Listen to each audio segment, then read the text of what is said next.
Temperatures right now are just about freezing, and that is making for some really heavy and that slushy, like heavy snow. Yeah, that snow is not good for all the trees around the metro area.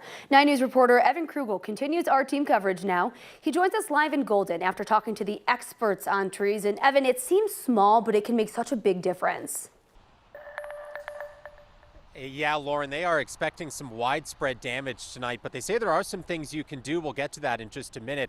Here's the problem. This wet, heavy snow is really starting to pick up tonight.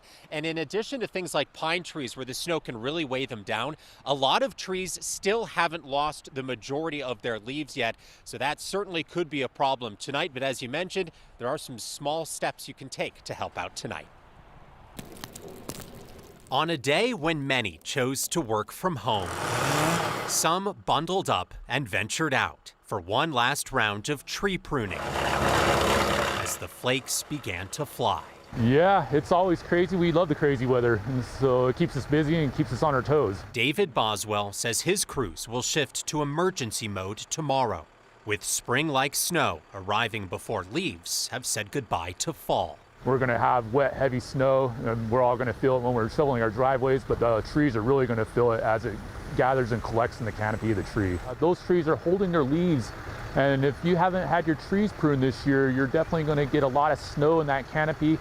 And the trees that still have leaves, we do expect to see a lot of failure and damage. David says there are some things you can do tonight. As far as tonight goes, if you have a smaller tree or even a spruce tree like that that's now starting to gather snow, you can go up and hit these branches and get some of that snow to fall off. It'll actually help mitigate some of the load that's on the branches. You can also use a broom or a pole to knock snow off branches, but only if you can do so safely. But if you can get out, especially with the smaller trees and young trees, and you can get that snow off before you go to bed, that'll help reduce buildup and stuff over the course of the nighttime. Now, David says it really doesn't matter what you use as long as it's a long pole that you can reach up high into a tree with.